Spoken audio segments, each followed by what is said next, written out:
I'm talking about emergency blood release and massive transfusion protocol. The reason this is a PICU-PD group is because if this happens, we are going to need both units collaborating. We did have a big code a few months ago, and PD needed to help support PICU. They tried to initiate massive transfusion protocol and did not successfully do so. So there was a lot of miscommunication between the physicians, the nurses, and blood bank. Basically, physicians wanted one thing, nurses tried to execute, blood bank was not formally notified. And so there was no actual activation, and everyone felt like it was blood bank's fault, but blood bank did work it all the way up to risk and basically told us we need to learn the process better. So we're going to go through the kind of differences. Basically, we're in an emergency situation. The doctor wants blood fast. You have two choices. One is emergency product release, and one is massive transfusion protocol. The big difference here is that emergency release is for active bleeding of several units. So it can be blood, platelets, whatever you want, but it's going to be a unit or two, maybe you call for a third. If you want to initiate massive transfusion protocol, it's an entire cooler of blood, and it's a very formal process that you need to initiate, and then they're going to assign a point person. They're going to keep making us coolers of blood continuously until we call to stop it. So our job as the nurses is to close loop communication with the physicians for what they actually want, because in talking to the physicians about this process, they have kind of a different idea of how it goes than what blood bank thinks. Obviously, blood bank is the final say, because what happened in this last code is we showed up to blood bank and asked for blood, and they wouldn't give it to us because we hadn't initiated any formal orders. All right, so the biggest thing is that you need an order from a physician. This can be electronic, which is ideal, but it can also be verbal. You need to call blood bank. I have a verbal order for emergency release PRBCs, or I have a verbal order to initiate massive transfusion protocol. We'll start with emergency release. You have a verbal order, you tell them what you want, they say come down in 5 minutes. You go pick up this pink slip, which is at the UA desk, and you put a patient label. You go down to the blood bank. With emergency release, you do need to sign it out with the blood bank. So you're going to do the same double check you do every time you get blood. You bring it back up. If you had an electronic order, you're going to go into BPAM and you're going to scan it that way. If you have no electronic order, you'll see in your sheets here, you're going to enter it on the downtime sheet. So you're in the BPAM flow sheet, and you're going to add a row and add manual entry and type it in. Obviously, scanning is always better, but if you don't have an electronic order, you can't do that. These can be, if the patient has a type-in screen, they can be typed cross blood, but if they do not, it can be O negative. Of course, we'd rather not have to do O negative if we can. The blood bank will not give us more than 4 units of O negative blood. So if you're in this situation, you need to be drawing a type-in screen and reminding the physicians that you need an order for that, so that the blood bank can actually start getting us the correct kind of blood. That is it for emergency blood release. This is primarily what I think the docs usually want and will be using. We are not a trauma center. Massive transfusion is mostly for trauma, full exsanguination in 24 hours, L&D type hemorrhaging situations.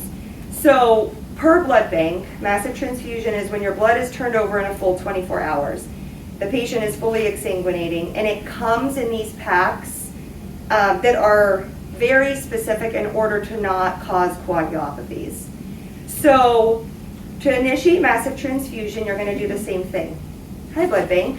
I have a verbal or electronic order for massive transfusion protocol. Blood bank is then going to appoint a point person. This should not be the bedside nurse. This should be a break nurse or a runner, which theoretically could be a PD nurse to help us out. Blood bank doesn't want to talk to anybody except for this person, because they're going to keep making packs of blood to send to us, and they only want us to talk to one person so that nothing gets lost in translation. Once they initiate it, it is formal. So it's not like an ERF, but it is a noted thing that goes up and they look at each of these cases, which is why we know it wasn't actually initiated last time. Verbal order, you're going to do the same thing. You're going to bring down your little pink slip with your patient label.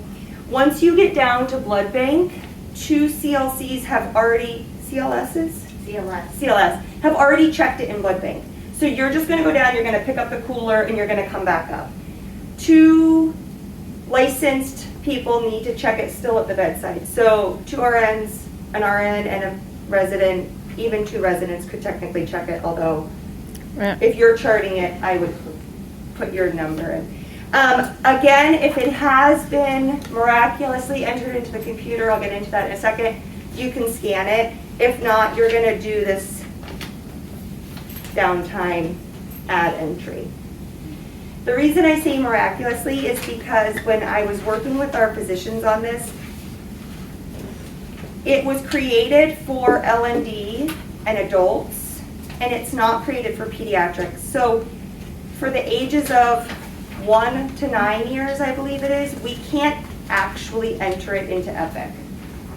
So our physicians are trying to get a workaround so that they can enter it, but as of right now, it's almost always going to be a verbal order because there's not an order set that they can type in. The big deal with massive transfusion is, of course, that it's formal, but also you're expecting this person to basically, you're replacing their entire blood volume, so you're going to need to get a bunch of labs. So, of course, the type-in screen if you didn't already have that, but then CBC, chemistries, coags, ABG, lactate, because you want to make sure you're looking at any coagulopathies that are going to form, because obviously you're giving them a lot of product. So your pink slip, grab the med, the emergency badge if you can, so you are quick. It's okay. You guys can come in. And then they're going to keep making it, keep bringing it to us. And then the key is when you're done, you have to call to cease blood. You just get your unit or 2 and you're done. With massive transfusion, they will keep making you coolers until you call and say, I need to stop the massive transfusion protocol. These coolers, like how many PRV, like? Good question. So in the policy per the adult world, it's very specific. She told me that it's not as routine for pediatrics. So it used to be very specific, like 4, 1, 2, 1. So 4 PRVCs, 1 FFP, 1 platelet, 1 cryo. However, because there's been a massive blood shortage this year, it's all changed.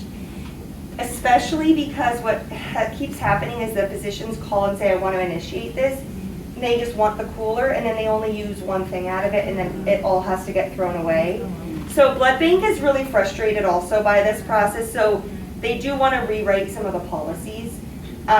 It is specific for them, but they're going to look at the patient, the size, and what they have, basically. And the cooler is good for how long?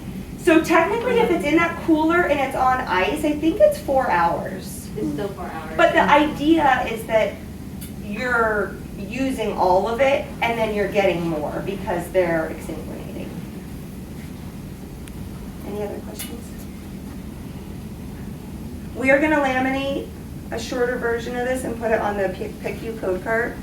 And our physicians are also aware that this is the information that we're going over. Of course, we'll see if there's any changes because there does need to be better communication between blood bank and the medical team. But the takeaway is that no matter what, we're in the middle. So it's best for us to close loop with both teams so that we're not running back and forth between blood bank with the wrong information. Okay, thank you.